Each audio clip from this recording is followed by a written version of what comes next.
Good morning మిత్రులందరికీ నమస్కారం. రెండు తెలుగు రాష్ట్రాల్లో, ఇటు తెలంగాణలో అటు ఆంధ్రప్రదేశ్ రాష్ట్రంలో దివ్యాంగులకు సంబంధించినటువంటి బ్యాక్లాగ్ ఉద్యోగాలను రెండు రాష్ట్ర ప్రభుత్వాలు భర్తీ చేసే అవకాశం అనేది ఉంది.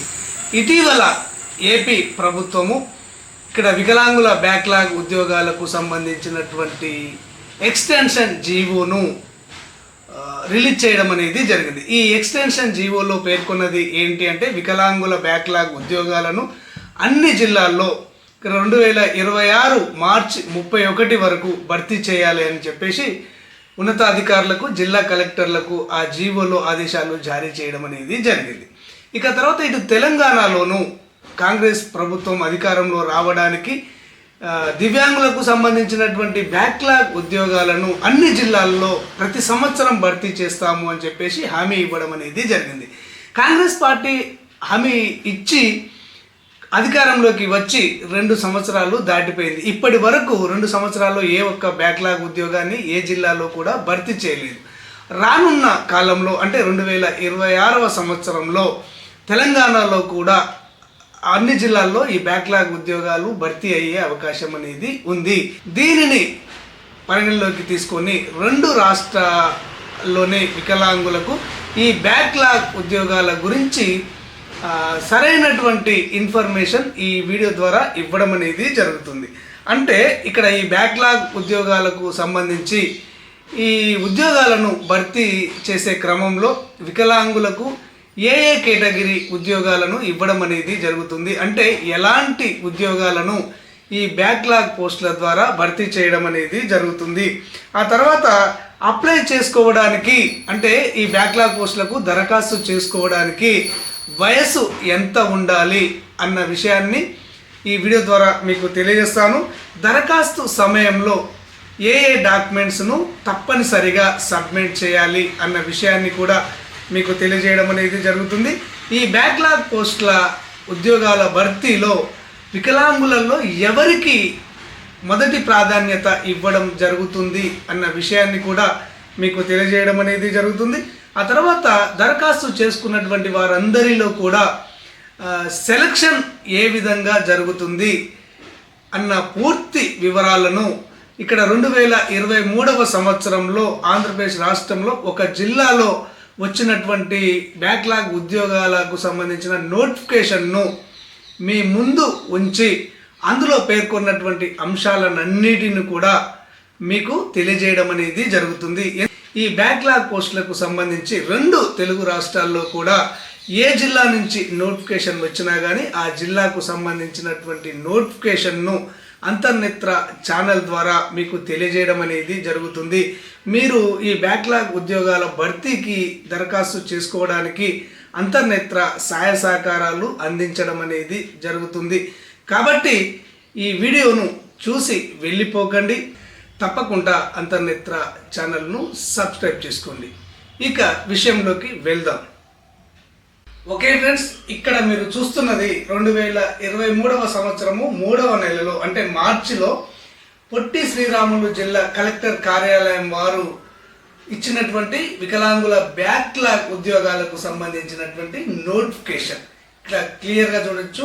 కలెక్టర్ వారి కార్యాలయము పొట్టి శ్రీరాములు నెల్లూరు జిల్లా, తేదీ 29/3/2023. అయితే ఇక్కడ ఇచ్చినటువంటి ఉద్యోగాల వివరాలను మీకు తెలియజేస్తాను. ఇక్కడ చూడొచ్చు, గ్రూప్ 4 సర్వీస్ అంటే ఈ గ్రూప్ 4 సర్వీస్లో డిఎస్సికి సంబంధించిన ఉద్యోగాలను భర్తీ చేయడం అనేది జరుగుతుంది. డిస్ట్రిక్ట్ సెలక్షన్ కమిషన్ ద్వారా భర్తీ చేయడం అనేది జరుగుతుంది. ఈ గ్రూప్ 4లో ఎలాంటి ఉద్యోగాలు ఉంటాయి అన్నది మీకు తెలియజేస్తాను. ఇక్కడ ఇచ్చారు చూడండి, టైపిస్టు మరియు లైబ్రరీ అసిస్టెంట్. ఈ 2 పోస్టులు ఖాళీగా ఉన్నాయి. ఈ 2 పోస్టులకు డిగ్రీ అర్హత ఉండాలి అని చెప్పేసి ఇందులో పేర్కొన్నారు. ఇక్కడ టైపిస్ట్, లైబ్రరీ అసిస్టెంట్ 2 పోస్టులు మాత్రమే ఖాళీలు ఇచ్చారు.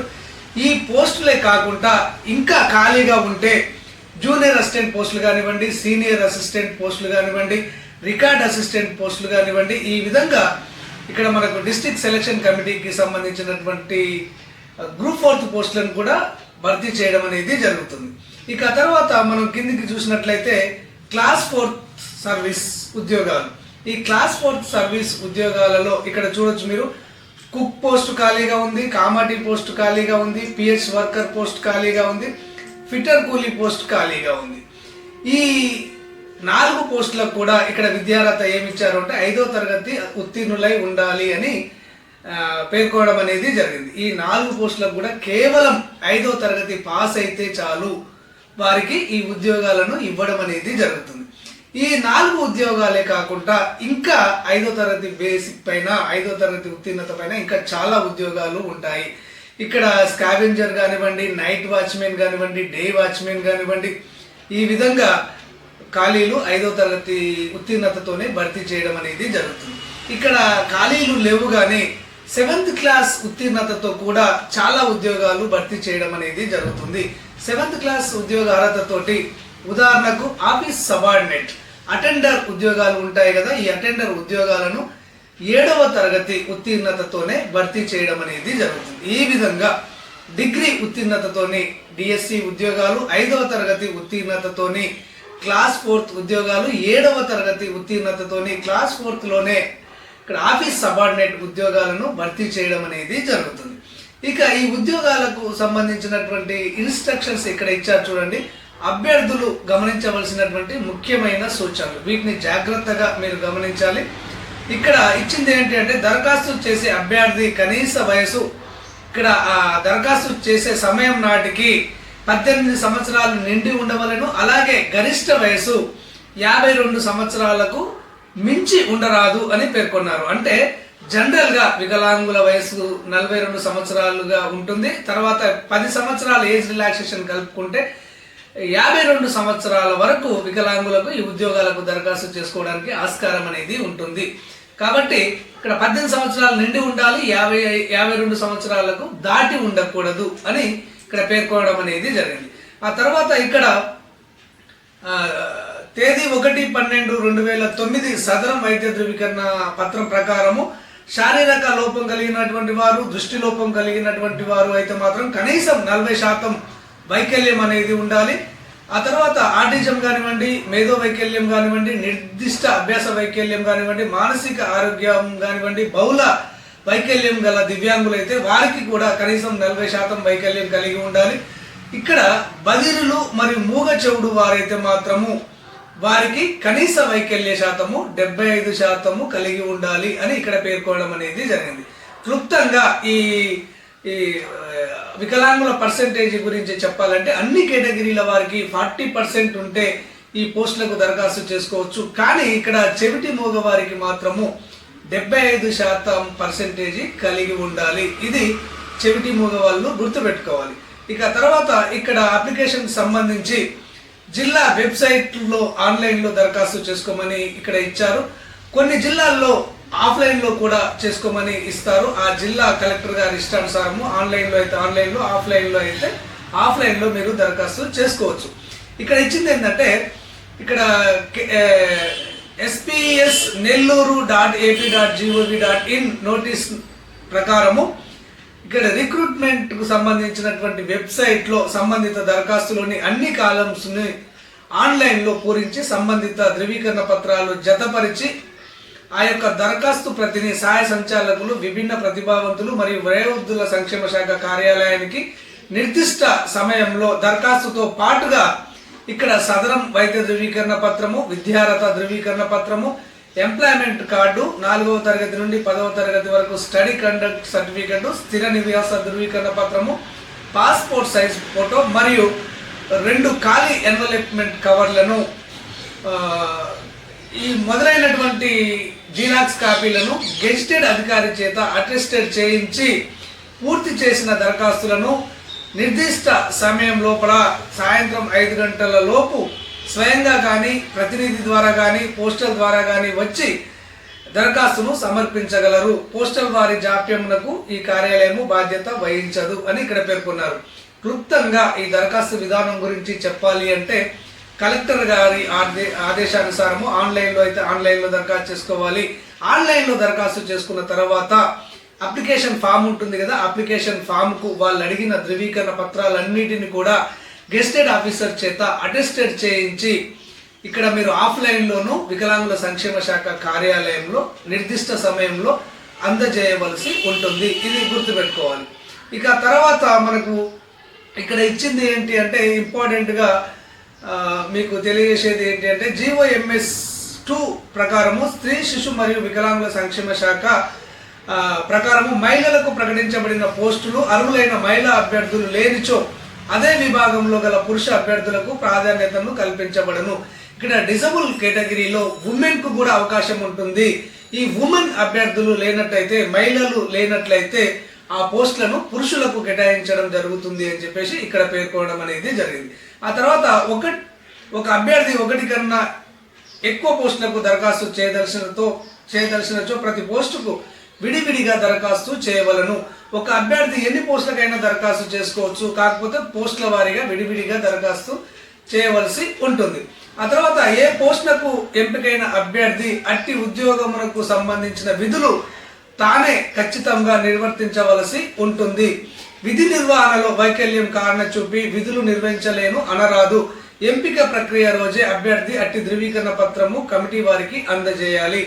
ఒకవేళ వైకల్యం ఎక్కువ శాతం ఉండి ఈ ఉద్యోగానికి సెలెక్ట్ అయితే, నాకు వైకల్యం ఎక్కువగా ఉంది, నేను ఈ ఉద్యోగాన్ని చేయలేను, నా భార్య చేస్తుంది, నా కొడుకు చేస్తాడు అని ఇతరులతోటి ఆ ఉద్యోగాన్ని చేయించడానికి ఆస్కారం అనేది లేదు. స్వయంగా సెలెక్ట్ అయిన అభ్యర్థే ఆ ఉద్యోగాన్ని చేయవలసి ఉంటుంది. దీనికి సంబంధించిన ధృవీకరణ పత్రము అపాయింట్మెంట్ ఇచ్చేటప్పుడే ఇవ్వవలసి ఉంటుంది అని చెప్పేసి ఇక్కడ పేర్కొనడం అనేది జరిగింది. ఆ తర్వాత ఏ కారణం చేతనైనా ప్రకటించిన అభ్యర్థి తిరస్కరణకు గురైతే మెరిట్ లిస్టులోని తర్వాతి అభ్యర్థిని పరిగణలోకి తీసుకోవడం అనేది జరుగుతుంది. ఇక్కడ సెలక్షన్ క్రైటీరియా ప్రకారము సెలెక్ట్ అయినటువంటి మొదటి వ్యక్తి రిజెక్ట్ అయితే ఆ తర్వాత రెండవ వ్యక్తిని పరిగణలోకి తీసుకోవడం అనేది జరుగుతుంది. అర్హత లేని మరియు అసంపూర్తి దరఖాస్తులపై ఎటువంటి ఉత్తర ప్రత్యుత్తరాలు ఉండవు. మీ యొక్క దరఖాస్తు రిజెక్ట్ అయితే దీనికి సంబంధించినటువంటి ఎలాంటి ఉత్తర ప్రత్యుత్తరాలు ఉండవు అని చెప్పేసి ఇందులో పేర్కోవడం అనేది జరిగింది. ముఖ్యంగా గ్రూప్ 4 ఉద్యోగాల నియామక ప్రక్రియ విధానము అని ఇక్కడ ఇచ్చారు. డిగ్రీలోని మార్పులను అనుసరించి మెరిట్ లిస్టు స్థానంలో ఉన్న అభ్యర్థులకు ఇక్కడ SIC నెల్లూరు వారి ద్వారా కంప్యూటర్ ఆటోమేషన్ ద్వారా నిర్వహించబడును. అట్టి అభ్యర్థి సదరు టెస్ట్ నందు ఉత్తీర్ణులు కాని ఎడల మెరిట్ లిస్టులో తదుపరి వ్యక్తికి అవకాశం ఇవ్వబడుతుంది. అంటే ఇక్కడ DSC ఉద్యోగాలకు సంబంధించి డిగ్రీలో ఎక్కువ మార్కులు ఎవరికైతే వస్తాయో వారికే ఆ ఉద్యోగాన్ని ఇవ్వడం అనేది జరుగుతుంది. వారికి కంప్యూటర్ పరిజ్ఞానాన్ని పరీక్షించడం కోసం ఆటోమేషన్ మీద టెస్ట్ పెడతారు. ఆ టెస్ట్లో పాస్ అయితేనే అతనికి ఉద్యోగం ఇవ్వడం అనేది జరుగుతుంది. ఆ టెస్ట్లో పాస్ కాని ఎడల తదుపరి వ్యక్తికి ఆ టెస్టును నిర్వహించి అతడు పాస్ అయితే అతనికి ఇవ్వడం అనేది జరుగుతుంది. ఇక టెక్నికల్ పోస్టులో ఉద్యోగాల నియామక ప్రక్రియ విధానం ఏ విధంగా ఉంటుంది అంటే, టెక్నికల్ కోర్సులలో సంపూర్ణ కాల వ్యవధి పూర్తి చేసి అందులో ఉత్తీర్ణులై ఉండవలను. సదరు పోస్టులకు అకాడమిక్ విద్యార్హత మార్కుల ఆధారంగా మెరిట్ నిర్వహించడం అనేది జరుగుతుంది. ఇక్కడ మీ టెక్నికల్ ఎడ్యుకేషన్కు సంబంధించి పూర్తిగా వారి కోర్సును పూర్తి చేసి ఉండాలి అని ఇక్కడ పేర్కొనడం అనేది జరిగింది. ఇక క్లాస్ 4 ఉద్యోగాలకు సంబంధించి ఉద్యోగాల నియామక ప్రక్రియ ఏ విధంగా ఉంటుందంటే, జిల్లా కలెక్టర్ గారి ఆదేశాల మేరకు ఎంపిక ప్రక్రియ నిర్వహించబడను. మరియు అభ్యర్థుల వయస్సుకు 20 మార్కులు కేటాయించబడతాయి. వైకల్యానికి 20% మార్కులు కేటాయించబడతాయి. ఎంప్లాయ్మెంట్ సీనియారిటీకి 10 మార్కుల చొప్పున వెయిటేజీ ఇవ్వడం అనేది జరుగుతుంది. ఇక్కడ క్లాస్ 4 అంటే వాచ్మెన్ జాబ్లు కానివ్వండి, కామాటి కానివ్వండి, లేబర్ జాబ్లు కానివ్వండి, 5వ తరగతి బేసిక్ పైన 7వ తరగతి బేసిక్ పైన భర్తీ చేసే ఉద్యోగాలకు ఇక్కడ అభ్యర్థుల ఎక్కువ వయసు ఎవరికైతే ఉంటుందో వారికి 20 మార్కులు కేటాయించడం అనేది జరుగుతుంది. ఎక్కువ వైకల్యం ఎవరికైతే ఉంటుందో వారికి 20 మార్కులు కేటాయించడం అనేది జరుగుతుంది. ఎంప్లాయ్మెంట్ సీనియారిటీ ఎవరికైతే ఎక్కువ ఉంటుందో వారికి 10 మార్కులు కేటాయించడం అనేది జరుగుతుంది. ఈ విధంగా 50 మార్కులకు ఎవరికి ఎక్కువగా వస్తే వారిని మెరిట్గా ప్రకటించడం అనేది జరుగుతుంది అని ఇక్కడ పేర్కొనడం అనేది జరిగింది. కనీస విద్యార్హత, సాంకేతిక విద్యార్హతలకు సంబంధించిన మార్కుల ధృవీకరణ పత్రములు తప్పనిసరిగా జత చేయవలను. ఇక్కడ పేర్కొన్నది ఏంటంటే, ఏ ఉద్యోగానికి దరఖాస్తు చేశారో ఆ ఉద్యోగానికి సంబంధించినటువంటి అర్హత మార్కుల జాబితాను తప్పనిసరిగా జత చేయాలి అని ఇక్కడ పేర్కొన్నారు. అంటే 5వ తరగతి ఉత్తీర్ణతతో ఏ జాబ్కి అయితే మీరు దరఖాస్తు చేస్తారో 5వ తరగతి మార్కుల లిస్టును సబ్మిట్ చేయాలి. 7వ తరగతి ఉత్తీర్ణతతోనే మీరు దరఖాస్తు చేస్తారో 7వ తరగతి మార్కుల లిస్టును సబ్మిట్ చేయాలి. ఈ విధంగా ఏ ఉద్యోగానికి అర్హతగా నిర్ణయించారో ఆ అర్హతకు సంబంధించినటువంటి మార్కుల లిస్టును సబ్మిట్ చేయాలి అని ఇక్కడ పేర్కోవడం అనేది జరిగింది. ధృవీకరణ పత్రంలో ఆన్లైన్లో జత చేయని అభ్యర్థుల యొక్క దరఖాస్తులను తిరస్కరించబడును. ఏవైతే సబ్మిట్ చేయమని అడిగారో ఆ ధృవీకరణ పత్రాలు సబ్మిట్ చేయని ఎడల వారి యొక్క దరఖాస్తును రిజెక్ట్ చేయడం జరుగుతుంది అని చెప్పేసి ఇక్కడ పేర్కొనడం అనేది జరిగింది. ఇక తర్వాత ఇక్కడ పై ప్రకటనలోని ఉద్యోగుల సంఖ్య తగ్గవచ్చు, పెరగవచ్చు. ఒక నోటిఫికేషన్ రిలీజ్ చేసిన తర్వాత ఆ నోటిఫికేషన్లో 20 జాబులు ప్రకటించారనుకోండి, ఆ నోటిఫికేషన్ వచ్చిన తర్వాత ఆ సంఖ్య పెరగవచ్చు, ఇంకా తగ్గవచ్చు అని కూడా ఇక్కడ పేర్కొనడం అనేది జరిగింది. అభ్యర్థులు సమర్పించిన సర్టిఫికేట్లు ఏ కారణం చేతనైనా నకిలీ సర్టిఫికేట్లను గుర్తించవచ్చు, వారిపై చట్టరీత్యా చర్యలు తీసుకోవడం అనేది జరుగుతుంది. అభ్యర్థులు నకిలీ సర్టిఫికేట్లను సబ్మిట్ చేసినట్లయితే సదరం నకిలీ సర్టిఫికేట్ సబ్మిట్ చేసిన, ఎడ్యుకేషన్ క్వాలిఫికేషన్ సంబంధించి నకిలీ సర్టిఫికేట్లను సబ్మిట్ చేసిన వారిపైన చట్టరీత్యా క్రిమినల్ చర్యలు తీసుకోవడం అనేది జరుగుతుంది. ఈ విధంగా బ్యాక్లాగ్ పోస్టులకు సంబంధించినటువంటి నోటిఫికేషన్ వెలువడడం అనేది జరుగుతుంది. కాబట్టి ఇక్కడ ఆంధ్రప్రదేశ్కు సంబంధించినటువంటి దివ్యాంగులు కానివ్వండి, తెలంగాణకు సంబంధించినటువంటి దివ్యాంగులు కానివ్వండి, దీనిని క్షుణ్ణంగా పరిశీలించి రేపు అంటే 2026 మార్చి 31వ తేదీలోపు ఆంధ్రప్రదేశ్లో అన్ని జిల్లాల్లో నోటిఫికేషన్ రావడం అనేది జరుగుతుంది. మీ జిల్లాలో నోటిఫికేషన్ వస్తే దరఖాస్తు చేసుకోండి. తెలంగాణలో కూడా 2026 సంవత్సరంలో నోటిఫికేషన్ వస్తుంది అని చెప్పేసి మనకు ఉన్నతాధికారుల ద్వారా తెలుస్తుంది. కాబట్టి తెలంగాణలోను ఏ జిల్లాలో నోటిఫికేషన్ వచ్చినా కానీ ఆ జిల్లాకు సంబంధించిన దివ్యాంగులు దరఖాస్తు చేసుకోండి. All the best. ధన్యవాదాలు.